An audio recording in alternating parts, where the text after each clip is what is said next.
Quais são os cuidados e a responsabilidade do terapeuta em questão quando ela vai entrar nesse tópico que pode dar um gatilho, por exemplo, de desespero numa pessoa Sim, e a pessoa, entre aspas, vamos colocar, perder o controle da situação? Como é que você recomenda que as exato. Por isso pessoas... que, por exemplo, eu ensino um protocolo, uma técnica de regressão que é muito segura.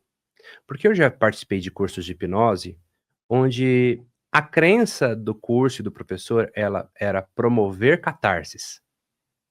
A catarse pode acontecer. No meu caso, eu quero descobrir o que aconteceu, te tirar dali o mais rápido possível e resolver aquilo o mais rápido possível. Porque senão eu corro o risco de te retraumatizar. Imagina, você foi espancado pelo seu pai, eu volto lá e deixo você ser espancado de novo. O cérebro não distingue o que é real do imaginário, você vai retraumatizar. Então, uma vez que eu descubro o que está acontecendo, olha, então justifica por que que você tem esse gatilho aqui no presente, por que que você tem esse comportamento indesejável, é por conta desse fato, descobriu. E a pessoa começa a acessar aquela emoção, uma das técnicas que eu uso é dissociar ela o mais rápido possível. Eu dissocio ela o mais rápido possível da cena. Ou eu falo com um adulto que está ali sentado na poltrona no consultório. Falo, adulto que está aqui, está me ouvindo? Está vendo que aquela criancinha está passando? Não precisa voltar lá, a gente já encontrou. Você se lembra daquilo? Aí ele, não me lembro. Vamos resolver? Como é que a gente vai resolver isso agora? O que que você quer trazer de aprendizado? Aí eu vou dar sugestões. Faz sentido para você o que? Ali perdoar, liberar, agradecer, tem diferença? A gente vai negociar e a gente vai limpar aquela memória. Mas eu tomo muito cuidado justamente para não ter esse retrauma. E eu provo nos meus cursos e técnicas que não é necessário. Catarses podem acontecer, sim, a gente está ali para controlar, a gente tem técnica para isso, mas eu não quero provocar isso. Esse não é o meu objetivo. O meu objetivo é ressignificação. E às vezes a gente vê que existem técnicas que a pessoa chega no máximo daquele constrangimento, daquela frustração, para que a pessoa fique frente a frente e, de repente, até reações físicas, dar soco, né? São Derrubar, métodos, né? mas eu entendo que não é necessário. Se jogar no YouTube aí, pessoal que está assistindo, Lucas Naves Regressão, você vai ver vários atendimentos meus. De maneira muito respeitosa, muito ética, muito segura. A pessoa sim acessa emoções, mas a gente consegue costurar aquilo com muita leveza, com técnicas modernas. Então, assim, a gente está aqui para evoluir a coisa toda. Não é porque lá no passado tinha paciente que levantava do Freud e saía correndo, gritando, que a gente tem que fazer a mesma coisa. Ele foi um precursor de muitas coisas e descobriu muitas coisas, mas a gente precisa evoluir o método. A gente precisa melhorar os métodos. Ou seja, porque senão a gente continua criando catarses, ab-reações desnecessárias. A catarse é um processo de limpeza, mas ela pode ser controlada, ela não precisa ser um desespero, a sensação de perder o controle, da pessoa, sabe, se debater, da pessoa, sabe, perder completamente a linha. Não precisa disso. A terapia pode ser mais elegante. Até tem uma frase do Bélio Couto, se não me engano, que ele fala assim, que a cada enterro de um cientista renomado, a ciência sobe um degrau, porque as pessoas que aprenderam com ele Se renova de se século em renovam, século. né? E é o que a gente vê com Freud, depois teve vários progressos A gente fala que pós-Freud, a né? hipnose não tem nada a ver, a hipnose que a gente faz hoje não tem nada a ver com a hipnose de Freud. É quase que avessa. É uma hipnoterapia muito moderna, que anda lado a lado com a neurociência, com a neurolinguística. Mas eu respeito muito, ele foi um descobridor de muita coisa. Não foi o descobridor da hipnose, mas, como sendo o terapeuta mais famoso de todos os tempos, ele teve uma influência. Depois ele aboliu, ele não usou mais, né? Então, isso é muito complexo. O Freud, ele desenvolveu o próprio método dele. Ele usou hipnose por 10 anos e depois ele criou a associação lírica, que não deixa de ser um tipo de hipnose. E não é que ele aboliu, ele tinha algumas crenças sobre a hipnose, que a hipnose podia implantar memórias falsas, algumas coisas. Ele estava sendo muito criticado e pressionado pelos colegas por ele usar hipnose. Então ele mudou a roupagem, mudou o nome da coisa. E ele mesmo dizia, não, nunca fui um bom hipnotizador. Ele dizia numa frase assim, apesar de todos os meus esforços, não consegui hipnotizar sequer alguns dos meus pacientes doentes. Então ele nunca se considerou um grande hipnotista. Ao final da vida dele, ele veio a falar bem da hipnose, em congressos e tudo mais, mas que ele mesmo preferiu uma outra abordagem. O problema não é o Freud, são os seguidores do Freud. Ah, olha só, o Freud abandonou, então frequentemente recebo comentários assim, nas minhas campanhas de cursos, né? Nossa, hipnose, mas o Freud já abandonou isso há muito tempo. Isso, sabe, é tão ignorante porque assim, o Freud receitou cocaína. Esse ponto é. Então, E assim, era a resolução para tudo, né? então vamos usar cocaína, certo? Não faz sentido. É a mesma coisa que eu falar assim, vamos supor que Leonardo da Vinci não gostava de maçãs. Olha, não coma maçãs, porque Leonardo da Vinci não gostava de maçãs. Ainda que Freud não gostasse de hipnose, a gente não segue a hipnose dele. A gente segue a hipnose de Milton Erickson, de Dave Elman, que esses sim foram grandes expoentes e que criaram literatura sobre hipnose, trabalho sobre hipnose. Freud criou trabalho sério sobre psicanálise. A hipnose foi um pontapé inicial para ele desenvolver o que se chama psicanálise. Mas isso ficou meio que queimado na história. Como assim, a pessoa está numa faculdade de psicologia, eu mesmo que fiz psicanálise, a hora que tocava no assunto da hipnose era quase um herege. Não, não fale de hipnose. Freud já fechou esse capítulo, tipo, ou seja, não vamos falar sobre isso. E aí não se dá a oportunidade nem de conhecer. Então, olha só, o Conselho de Psicologia recomenda e reconhece a hipnose, permite que o psicólogo utilize, mas não ensina na faculdade. E geralmente, quando fala, fala mal. Aí esses profissionais têm que aprender hipnose fora da universidade, né? Então, há muita contradição, há muita polêmica nisso. É complicado falar mal da hipnose, porque a hipnose, ela é mãe da maioria de todas essas terapias. Nem psicologia existiria. Porque grande parte de técnicas de psicologia usam de estado também parecido, ou similar, ou hipnótico. Certo? A própria associação livre do Freud, a pessoa fica num divã, olhando para o teto, falando livremente, ela entra em transe. Mas ele, vamos mudar o nome. Então hoje tem muita coisa assim, vamos fazer uma meditação guiada? Não é hipnose, tá? É meditação guiada. Vamos fazer um teta healing? Não é hipnose, tá? Tá em teta, mas não é hipnose. Olha, a hipnose está em todas essas terapias, todas essas pseudoterapias. Mandou fechar os olhos, relaxar, imaginar, entrou em alfa, teta, delta, então é hipnose. Eu sou um defensor da hipnose. Eu fiz o estudo da psicanálise também, gosto do Jung também, que é algo Gosto mais muito do Jung. abrangente dentro do que eu acredito como linha, né?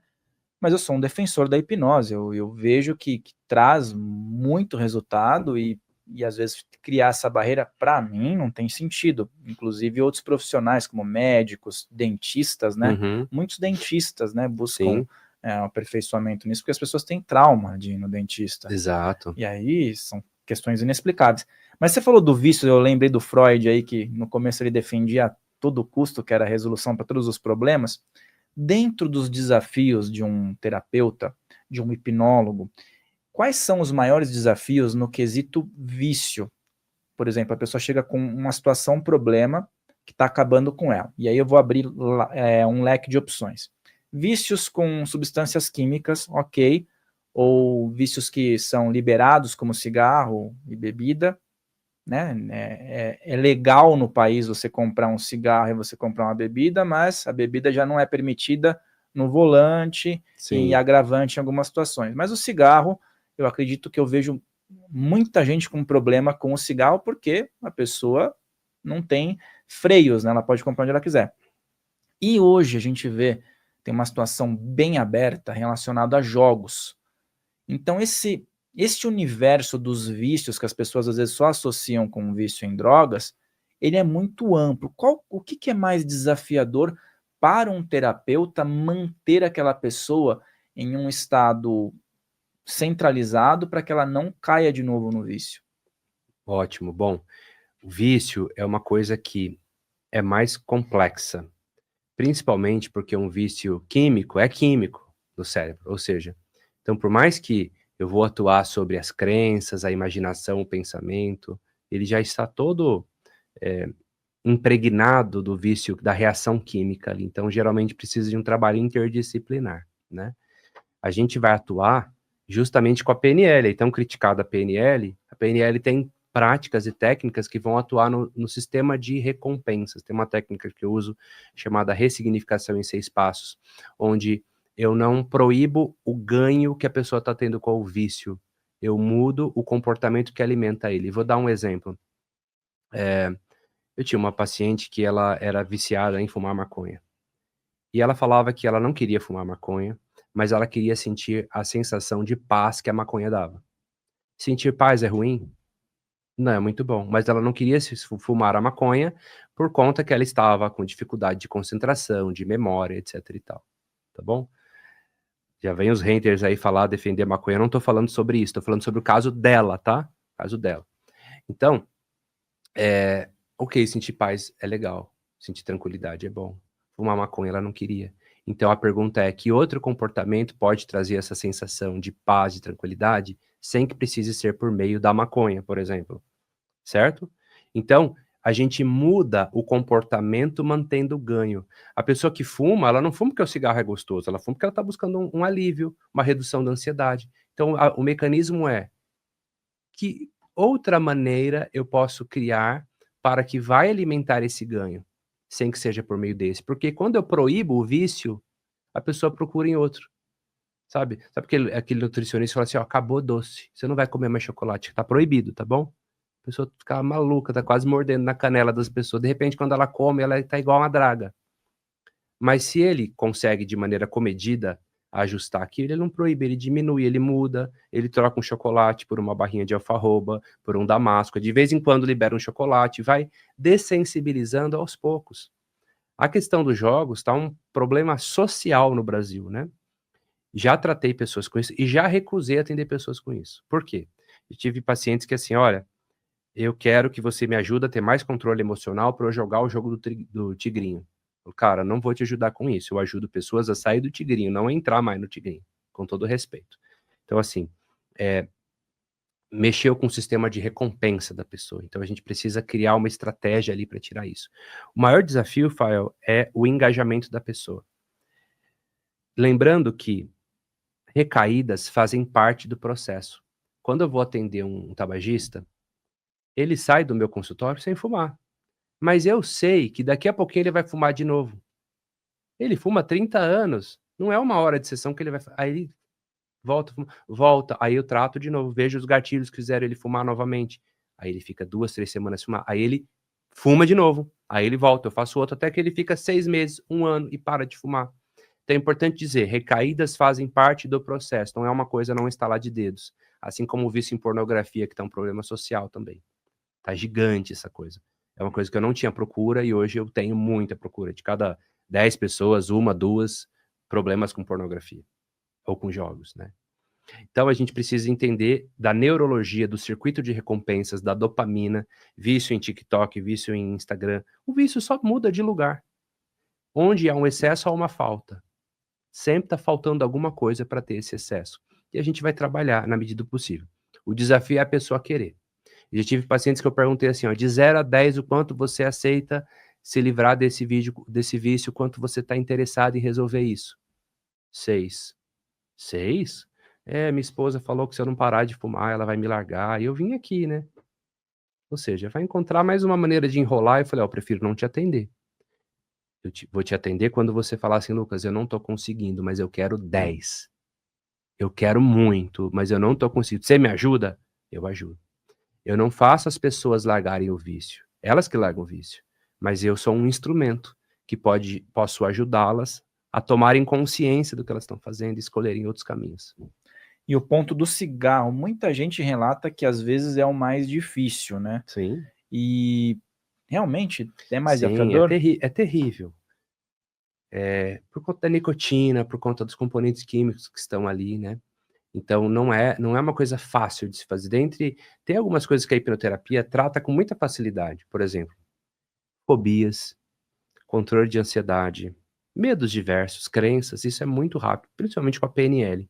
Vício é o mais desafiador pra gente. É o mais desafiador. Eu trato até gagueira com mais facilidade do que vício. Então não vou falar pra você, não, todo mundo que vem pra mim com vício resolve. Alguns resolvem, outros melhoram, outros não resolvem. Por quê? Porque não depende só de mim. Depende da pessoa. Eu não tô com ela quando ela sai do consultório, quando ela tá no final de semana com os amigos dela. Então, tem que haver um comprometimento muito grande do paciente. Agora, se ele se comprometer com as técnicas certas, a gente progride, com certeza. E o lance que está em alta hoje é essa questão dos bebês reborn. Sim. Existe algo, vamos dizer assim, algo maior envolvendo tudo isso?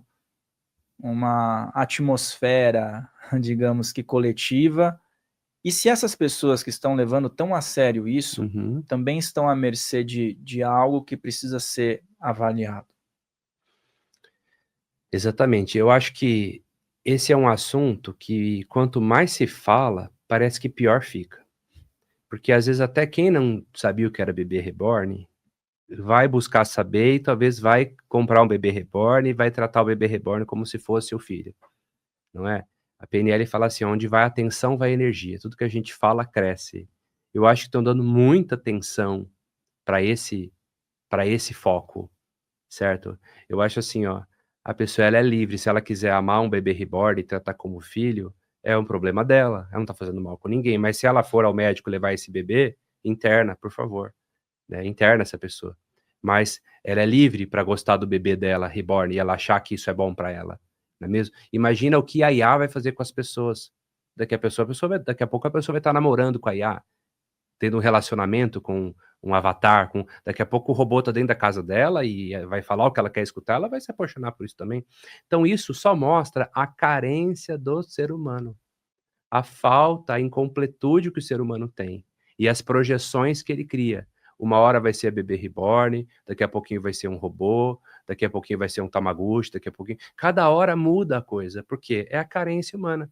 Isso só está refletindo um espelho da humanidade, da dor da humanidade. Você entende? E quanto mais se mostra isso, mais convida pessoas que estão perdidas a entrarem nessa frequência. Eu acho que o caminho para isso era assim, ó, vamos parar de falar de reborn na internet? Já a gente está falando aqui agora, mas vamos começar a parar de falar nisso? Porque vai perdendo força. Aquilo que parece que é proibido instiga. Nossa, então, estão falando que não pode cuidar do uma bebê reborn. Ah, agora eu vou pegar uma bebê reborn e vou passar no caixa de prioridade para desafiar as pessoas. Isso acaba instigando. Como muitas vezes o noticiário fala do assaltante, como que ele roubou o carro. Ah, uma técnica nova para roubar o carro. Pronto, ensinou mais um monte de gente a roubar o carro. Sim. Agora eles pegam um não sei o que clona o controle e a técnica é diferente agora. Pronto, ensinou mais gente. Então, tudo aquilo que foca cresce. O caminho que eu recomendo é: vamos virar a página. Deixa esses bebês para lá. Deixa esse povo para lá.